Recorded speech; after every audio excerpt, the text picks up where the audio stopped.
Muchísimo gusto, le estamos dando la bienvenida a Miriam Bregman, mujer muy... Bajo por el ascensor, calle con ardor.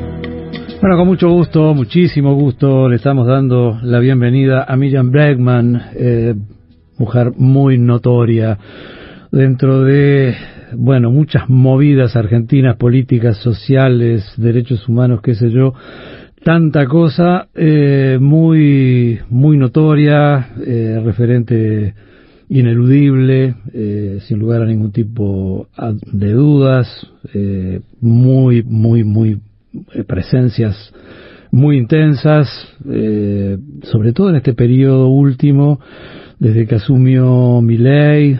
Bueno, se la ve constantemente en apariciones públicas, allí en las famosas manifestaciones reprimidas de los miércoles de los jubilados y, bueno, participando de la actividad política, habiendo tenido una muy buena elección junto al frente de izquierda que integra, un notorio crecimiento.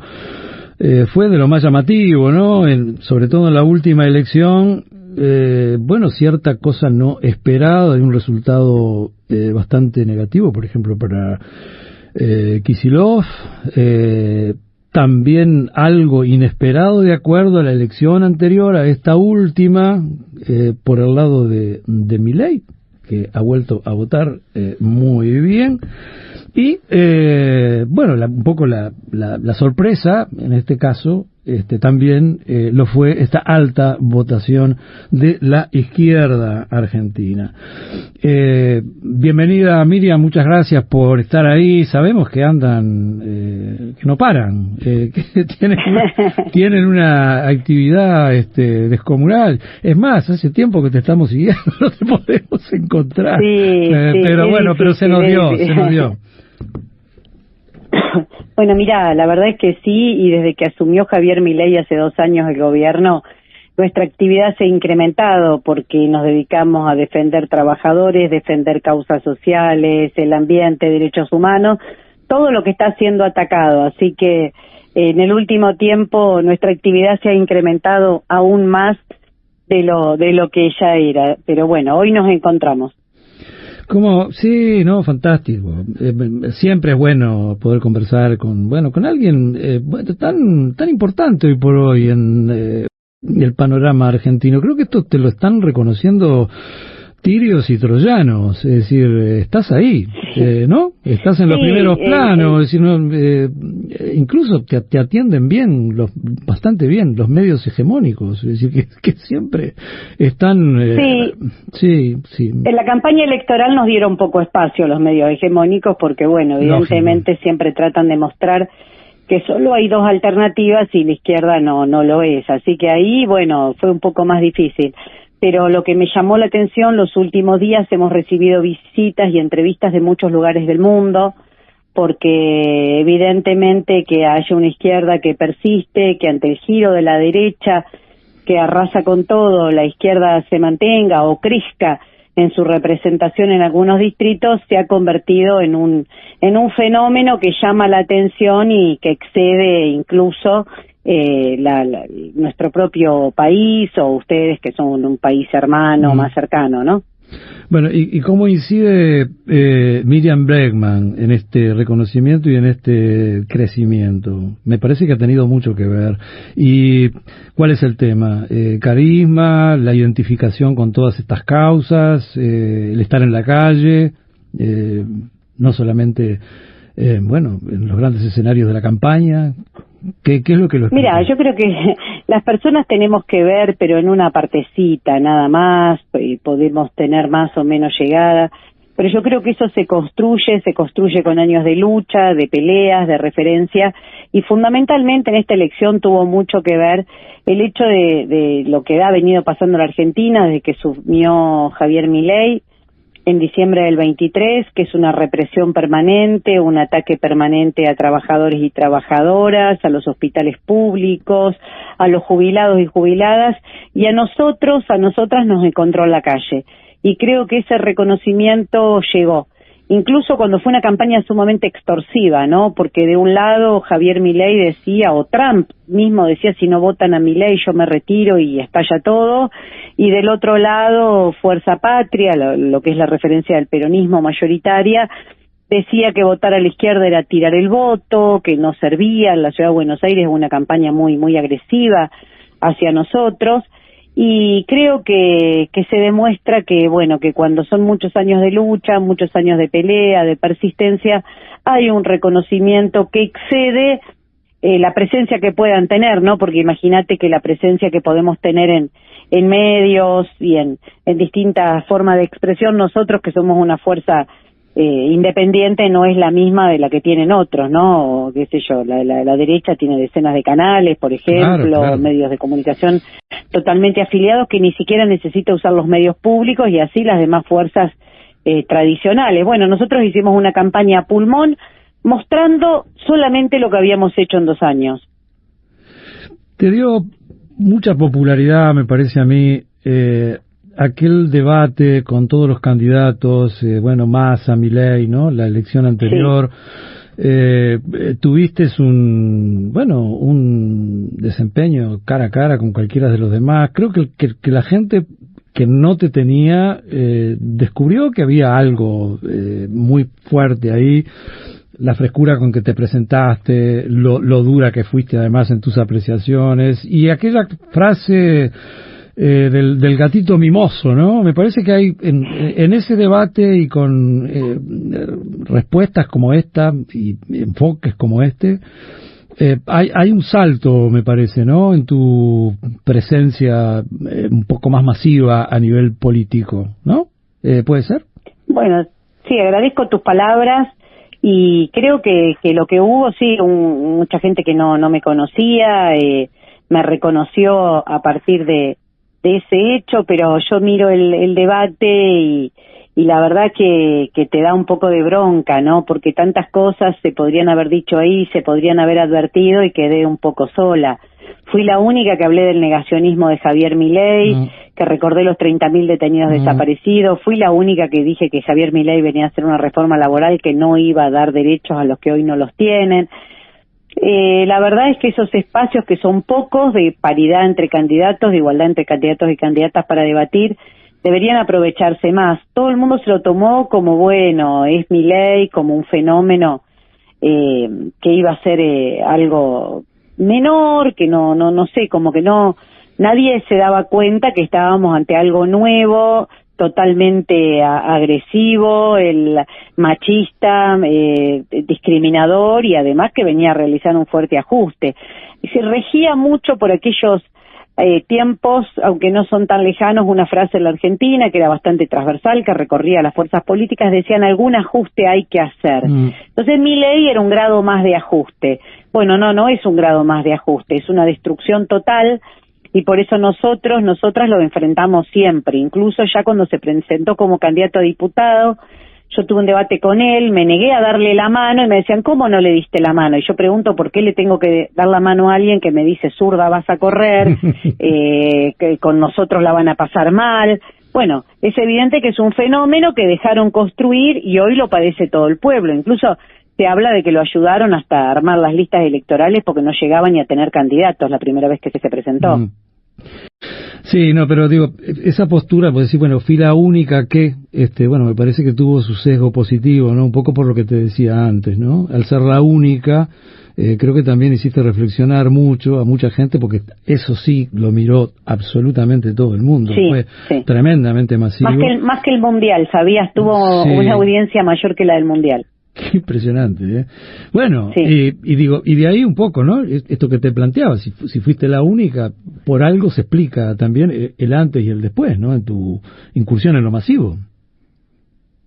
Sí, lo que pasa es que después funcionan otros mecanismos a la hora del voto, muy conservadores, claro, extorsivos, como te decía, y que bueno, eso es lo que tenemos que superar. Yo creo que la idea de votar el mal menor para que no gane otro, ya no se puede seguir girando sobre una idea que ha traído a nuestro país hasta acá. Argentina es productor de alimentos y los pibes y las pibas se acuestan sin comer. Argentina es productor de energía y no se pueden pagar las tarifas, y así te podría dar un montón de ejemplos. Hay personas que tienen 3, 4 laburos y otras que no tienen ninguno. Es decir, es una Argentina que se va transformando cada vez más en desigual, cada vez más difícil de vivir para los sectores populares, para los que trabajan, trabajando no se llega a fin de mes.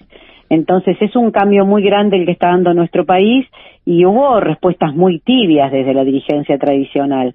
Y nosotros hemos dado la pelea, que la estamos dando, pero no es que con eso, bueno, decimos ya está, me quedo tranquila, ya soy diputada. Creo que tenemos un desafío muy grande como izquierda y entre los desafíos más importantes, construir un verdadero partido de trabajadores y trabajadoras que sea...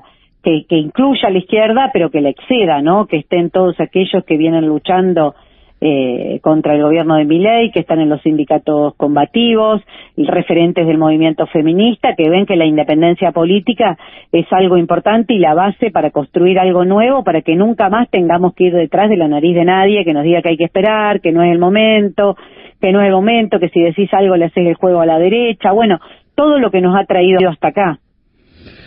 ¿Cómo es un poco esta izquierda tuya, Miriam? Tenés es medio tradicional en la Argentina una izquierda identificada con el trotskismo. Este mismo frente incluso es básicamente constituido por partidos y grupos trotskistas, ¿no? ¿Cómo es este trotskismo de este milenio, no?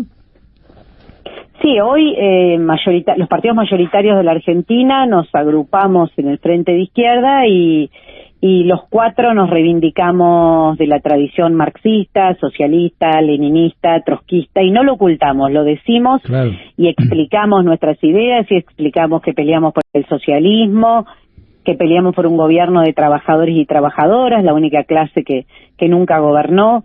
Y lo decimos muy abiertamente y explicamos nuestras ideas que podrán coincidir con todas o con algunas a la hora de votarnos, pero bueno, saben lo que pensamos y saben con qué principios, con qué valores nos vamos a defender. Asimismo, hay otras fuerzas de izquierda, de otras referencias que han apoyado al Frente de Izquierda, que le hemos abierto la lista con candidatos extrapartidarios, compartiendo los puntos centrales de nuestro programa. Entiendo que para ustedes es igual. En Argentina un punto definitorio es rechazar la injerencia del imperialismo, rechazar la injerencia del Fondo Monetario, es desconocer el pago de la fraudulenta deuda externa y, como te decía, la independencia política. Son algunos temas fundamentales y estos temas recorrieron esta campaña electoral. El avance de Estados Unidos en la región, claro. Fundamentalmente la política que está teniendo hacia Venezuela, nos hace pronunciarnos fuertemente, más allá de que nosotros de ningún modo estamos alineados con el régimen de Maduro ni lo hemos apoyado, pero lo que está ocurriendo en nuestra región tiene que ser parte de las banderas centrales de una izquierda que se plante como tal. Así que estos son algunos de los temas que han guiado nuestra campaña. El tema del genocidio que está llevando adelante el Estado de Israel en Argentina es ocultado directamente, hay un negacionismo, no se puede hablar de eso, a quien habla lo castigan. A mí me atacaron muchísimo después del debate presidencial, tenemos compañeros y compañeras del Frente de Izquierda procesados, es decir, hay una represión muy grande hacia quien denuncia que se está cometiendo un genocidio y bueno, a pesar de eso el Frente de Izquierda hizo spots televisivos y lo puso como un eje de nuestras denuncias durante la campaña, porque se habla mucho de la crueldad y de su reverso, el humanismo, o acá se habla de una Argentina humana, pero nosotros creemos que la humanidad no puede terminar en el obelisco, ¿viste? Tenés que, si alguien se pronuncia en defensa de los derechos humanos, contra las guerras y los genocidios del imperialismo, hay que pronunciarse, en este caso, por lo que está sucediendo en Gaza. Uh-huh. Bueno, a nivel de acá, del Río de la Plata, ha sido permanente en vos, ¿no? Desde hace mucho tiempo estás en causas de lesa humanidad, sos de esos abogados que, han ido contra las juntas, contra los represores, contra los genocidas de acá, de las dictaduras nuestras, ¿no? Has tenido una actividad muy intensa en ese sentido. Sí, soy abogada aún en causas de lesa humanidad, es algo que me apasiona y sigo peleando con eso. Y bueno, como bien señalabas vos, nosotros tenemos una represión que cruzó el Río de la Plata. Algunos de los casos que yo represento, como el caso de Alejandrina Barri, sus papás fueron asesinados en Uruguay, ella fue apropiada en Uruguay, luego entregada a sus abuelos, después de que montaron con ella una campaña de prensa para decir que los militantes abandonaban a sus hijos y que Alejandrina dormía en una cuna con armas y barbaridades por el estilo. Así que sí, el siniestro Plan Cóndor que unió la política represiva de la región es uno de los temas que denunciamos mucho. Yo tengo, además, soy profesora en la universidad, tengo una cátedra sobre la dictadura, sobre el genocidio en la Argentina, y bueno, uno de los temas que siempre tratamos, que siempre tocamos, fue esta interrelación que hubo entre las dictaduras de la región a través del Plan Cóndor. Bueno, estuviste en la causa de Rodolfo Walsh, ¿no? Nada más y nada menos. Sí, soy abogada del caso de Rodolfo Walsh, sigo siéndolo en los tramos de la causa y por los hechos que aún no fueron juzgados, y también por Vicky Walsh, por su hija, que también fue asesinada en septiembre del 76, antes de que Rodolfo, y soy abogada en ese caso. Estamos tratando de que llegue a juicio oral. Así que represento a Patricia, la otra hija de Rodolfo, y a su familia en estas causas que son tan emblemáticas para nuestro país. Bueno, y la figura de Rodolfo que trasciende las fronteras de nuestro país. Además, cuando uno lee la carta abierta que le escribió a la Junta Militar. El Ancla, ¿no? Claro, y la agencia Ancla. Y cuando uno ve la carta abierta, todo lo que dice allí es lo que pasó en la región, aunque él ya no pudo verlo porque fue asesinado en marzo del 77, pero si uno ve todo lo que él va diciendo en la carta abierta es exactamente lo que ocurrió en Argentina y ocurrió en la región. Y el caso de Jorge Julio López, que es un caso extremadamente raro, ¿no? Y que te tocó vivirlo muy de cerca, ¿no? La causa contra Miguel Echecolatz, pero es difícil de aceptar que, bueno, terminando un poco al final del juicio, desapareció, como en los tiempos de la dictadura. ¿Qué hay de eso, no? Y todavía es un caso para nada cerrado. No está cerrado, está impune. Está impune porque no se ha investigado en todos estos años, desde el 2006 hasta la fecha. Acaba de salir una película, recién hace un ratito hablaba con su director, que la recomiendo, no sé si ha llegado ya a Uruguay, pero es como una especie de documental con reportajes sobre el caso, muy interesante, porque ha quedado para nosotros un dolor enorme, lo estábamos esperando para alegar en su nombre el 18 de septiembre de 2006 y Julio nunca volvió. Y allí entendimos que esa frase que decíamos de que las patotas de la dictadura seguían teniendo poder, seguían teniendo capacidad de funcionamiento, que seguían teniendo relación con las Fuerzas Armadas de Seguridad actuales, era verdad. Que no eran frases hechas de esas que se repiten, sino que era verdad y que tenían la capacidad de desaparecer una persona, tratando de bloquear el proceso de juzgamiento que recién se iniciaba y estábamos realizando el primer juicio, después de anuladas las leyes de impunidad. Fue para nosotras un golpe enorme y sigue siéndolo, ¿no? Siempre te queda ese sabor. Imagínate que desaparezca una persona de tu lado que estás esperando y que nunca más se sepa de ella. Pero bueno, seguimos peleamos por la aparición de Julio y creo que eso fue importantísimo porque permitió que no se abortaran los procesos de juzgamiento, que era lo que los militares, los genocidas querían que terminara allí, ¿no? Que el miedo hiciera que se paralizaran los procesos. Y nos queda el sabor amargo de no haber encontrado a Julio, pero dimos todo lo que teníamos para pelearla y eso permitió que los juicios pudieran continuar. ¿Va a tener resolución? Es decir, ¿ves que van a aparecer esos datos? ¿Ustedes tienen documentación fuerte al respecto de por qué se produjo esa desaparición? Sí, nosotros presentamos en la causa absolutamente todo lo que teníamos, hasta una foto de la persona que le hizo el seguimiento, que la descubrimos mirando fotos de un acto, montones de pruebas. Lo que pasa es que, bueno, se decidió ocultar, se decidió priorizar la relación con la policía bonaerense, como nos dijo el ministro de Seguridad de aquel momento, y no se llevó adelante una investigación profunda, pero todos los caminos conducían a la patota de quién era la persona que estaba siendo juzgada en ese momento, ¿no? Miguel Osvaldo Echecolás. Así que nosotras presentamos muchísimas pruebas, no es una causa que no tenga pruebas, la impunidad se decidió políticamente, no por falta de pruebas. Seguís también en causas, yo no sé cómo haces, ¿no? Pero estás en causas también de problemas laborales con trabajadores, eso también viene de lejos en vos, y no sé si sigue también al firme por estos momentos. Sí, sí, más que nunca, porque bueno, la verdad es que el ataque que hay a los trabajadores y trabajadoras es enorme, y Milei instauró algo, de hecho cambió ilegalmente la legislación con la complicidad de otros sectores que le votaron la ley, ¿no?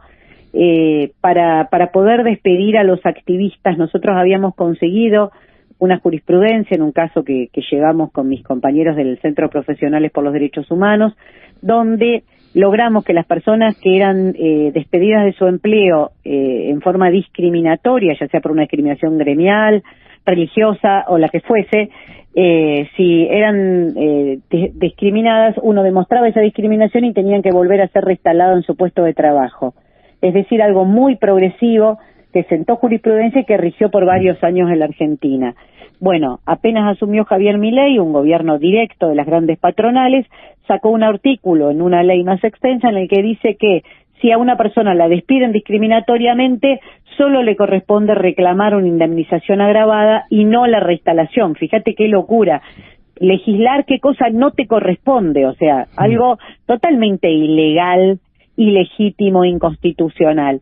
Así que bueno, a partir de que se sancionó eso, empezó a haber muchos despidos discriminatorios, centralmente en grandes multinacionales, y el último tiempo he ejercido otras defensas, pero centralmente me he ocupado de la defensa de aquellos trabajadores y trabajadoras que están siendo despedidos en forma discriminatoria o por haber sido activistas, delegados gremiales en algún momento, por sus ideas políticas, así que eso me concentra últimamente, pero le estamos dando mucha importancia porque no podemos permitir que se siente un antecedente tan reaccionario. Bueno, y si algo no te falta y no te podía faltar de ninguna manera es, bueno, todo lo que tiene que ver con, me parece que te viene medio naturalmente eso, las causas feministas. Seguís ahí en Pan y Rosas y explica un poquito qué es concretamente. Sí, nosotros con Pan y Rosas tenemos una agrupación feminista socialista que está con presencia en 14 países y luchamos acompañando todas y cada uno de los reclamos del feminismo, de las disidencias sexuales, también con mucha presencia en las calles, con mucha presencia permanente. Hubo un encuentro este fin de semana en la provincia de Corrientes, un encuentro plurinacional, feminista, de mujeres y disidencias, y Pan y Rosas tiene mucha presencia. Yo escribí hace muy poco un libro que tengo muchas ganas de ir a presentarlo en Uruguay, así que próximamente andaré por allá, ya les avisaremos cuando esto ocurra. Genial. Y uno de los capítulos se lo dedico específicamente a pensar qué feminismo necesitamos en este mundo capitalista y en este ataque permanente que sufrimos las mujeres y las disidencias, ¿no? Donde la pobreza se ha feminizado, donde los peores trabajos más precarizados están a cargo de mujeres, así que entro un poco en ese debate también. Que bueno, estamos conversando sobre muchas cosas en el tiempo que disponemos, que no es todo el que querríamos. Miriam, ¿por qué Milei tuvo una votación como la que tuvo, que fue obviamente desde su punto de vista muy exitosa también? ¿Cuál es tu mirada? Algo adelantaste, que bueno, esas presiones y algo acá dijiste también, esas presiones de Trump sobre de que se iba a venir un estallido, una hecatombe, qué sé yo, si no lo votaban, y bueno, y toda la parte esa de la plata que iba a mandar, en fin, y de ese apoyo cerrado que está teniendo por parte de Trump, y bueno, y esa admiración tremenda además que tiene Milei sobre Trump. Es una cosa muy recíproca.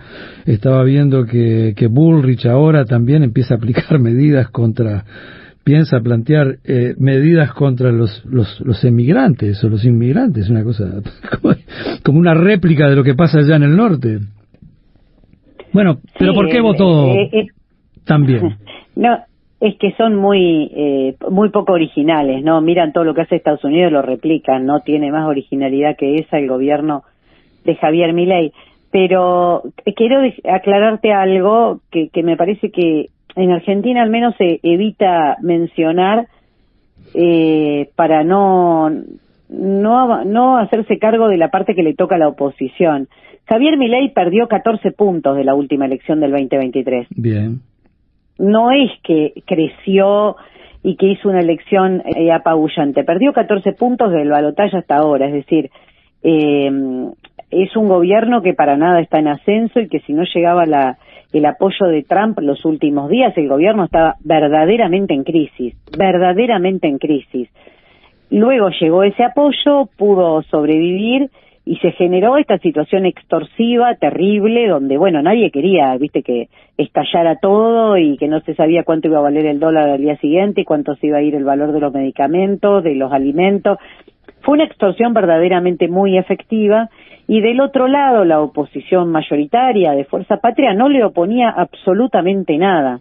No había una sola idea, decía que había que generar una fuerza para frenar a Milei, que si ellos tenían más diputados lo iban a frenar, algo que todo el mundo se daba cuenta que no era así, porque Milei nunca tuvo mayoría en el Congreso en estos 2 años. ¿Por qué si no lo frenaron hasta ahora lo iban a frenar después del 10 de diciembre?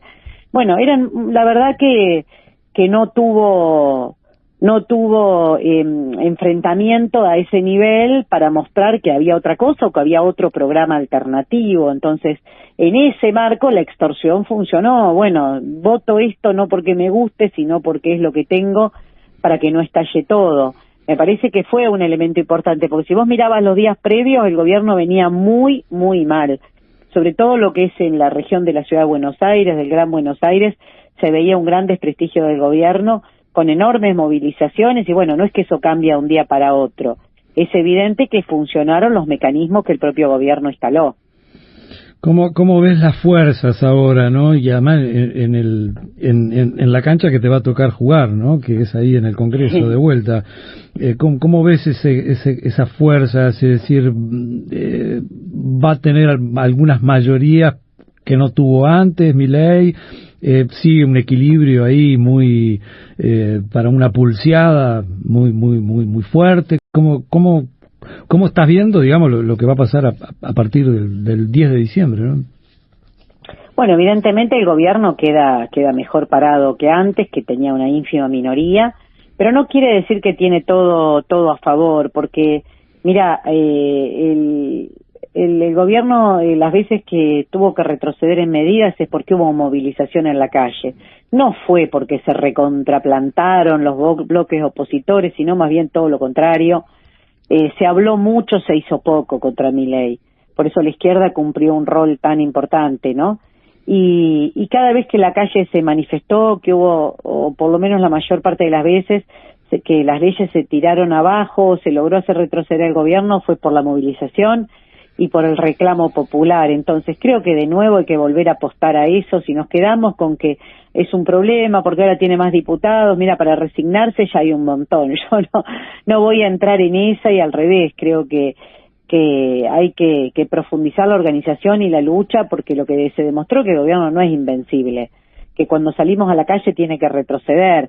Ahora, en el Congreso siempre ha logrado ir comprando las voluntades necesarias de un lado o del otro para que sus leyes salgan, y viene con una ofensiva muy grande. Imagínate que toda la plata que le dieron fue a cambio de enormes promesas que ahora tiene que cumplir, como destruir la ley de glaciares, destruir la ley laboral para cumplir con el Fondo Monetario y las exigencias de Estados Unidos.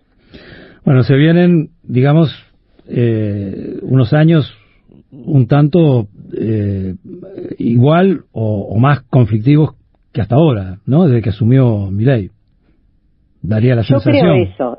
Sí, en principio veo eso. Veremos qué es lo que ocurre, pero en principio se ve que si hay ataque va a haber respuesta porque es como viene siendo. Después tenemos un grave problema que es la dirigencia sindical, ¿no? Que ha dejado aislada todas las luchas, que prácticamente no salió a la calle en 2 años. Es verdad. No se sabe ni qué opinan, algún comunicado, alguna publicación en redes sociales, pero eso no es para una central sindical, ¿no? La central sindical debería estar defendiendo a los jubilados, defendiendo los hospitales, defendiendo todo lo que ha conquistado el pueblo trabajador de nuestro país con muchísimo esfuerzo. ¿Cómo estás vislumbrando el futuro inmediato del peronismo, kirchnerismo incluido? Mira, lo que se ve es algo que ya estaba, que es una gran crisis, están verdaderamente estallados, todos buscan los motivos en las personalidades de las personas. Yo creo que las personalidades pueden tener alguna incidencia, pero la clave es que fracasaron y que fracasó el gobierno de Alberto Fernández. Fue un fracaso absoluto, rotundo, que generó mucho desprestigio. Nadie lo quiere nombrar, nadie lo quiere mencionar. Y Javier Milei sigue usufructuando de eso también, ¿no? Hoy me preguntabas cómo ganó, por qué ganó. También hay un recuerdo muy reciente de lo que fue el gobierno del Frente de Todos. No es que hay una autocrítica y dicen esto lo hicimos mal, ahora vamos a hacer tal cosa, tenemos un programa para levantar el salario, un programa para el Fondo Monetario. Todo es no, después del año 27, que son las elecciones presidenciales, se verá. Bueno, tienen 2 años para pensar cuál es la guía. Yo no lo sé, eso tienen que responder ellos, pero lo que se ve evidentemente es una crisis profunda, fuerte, y una frustración social con la última gran promesa que hicieron, que es con el gobierno de Alberto y Cristina Fernández, que se iba a volver a llenar la heladera, decían las publicidades, que iban a terminar con el problema del FMI, y la verdad fue un desastre. La región, ¿cómo la ves? Río de la Plata y adyacencias, Mercosur, por ejemplo. Mira, veo que primero que se desperdició una oportunidad histórica, ¿no? Cuando todos los países tenían gobiernos alineados, no lo usaron para discutir la deuda externa o para discutir en común cosas que eran elementales. Se habló mucho, pero no se usó. Por ejemplo, la deuda externa, que es un grave problema de muchos de nuestros países, la relación con Estados Unidos y demás. Y bueno, ahora donde hay gobiernos de ultraderecha, incluso golpes de Estado como en Perú, está aprovechando Estados Unidos para avanzar con todo en su injerencia.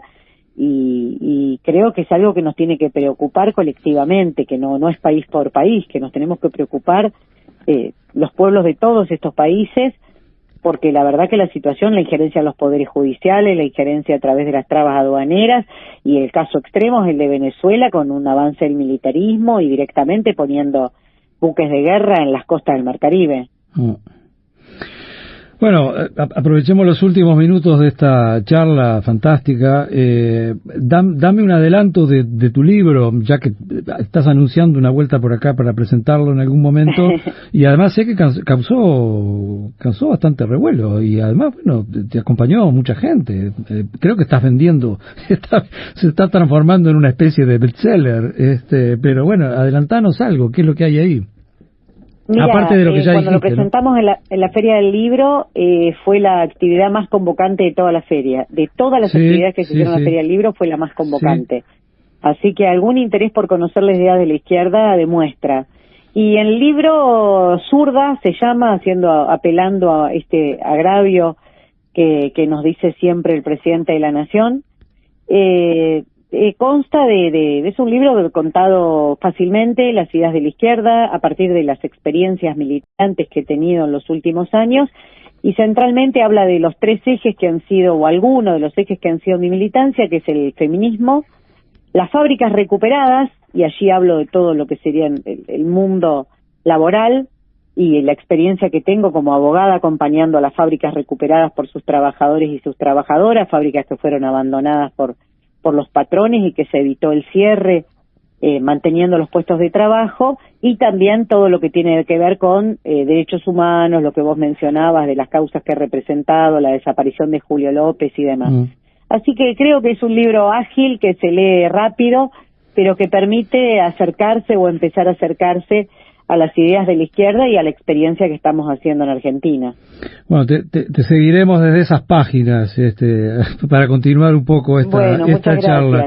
No, y brevemente, el 10, ¿repetís el juramento que hiciste cuando asumiste la vez anterior o lo ampliás un poco? Mira, la jura está dispuesta para el 3 de diciembre, para el día 3. Ajá. Y el 10 empieza a regir el mandato que tenemos nosotros, así que la jura va a ser el 3. Todavía mucho no lo pensé, estuve pensando algunas cosas, algunos valores que me parece que hay que volver a destacar, que este gobierno quiere negar, es un gobierno negacionista del genocidio, de la dictadura, pero de varias cosas más. Así que hay algunas cositas que estoy pensando, pero todavía no lo tengo completamente cerrado, son días de mucho trabajo, así que no he podido sentarme a pensar la jura, pero bueno, por ahí irá más o menos. Bueno, ya la escucharemos. Seguramente, gracias. Me resultó grato eso de alguna cosa estoy pensando. Está bien. Bueno, muchísimas gracias, Miriam, un placer enorme. Hasta la próxima, ojalá podamos volver a conversar pronto. Sí, cómo no.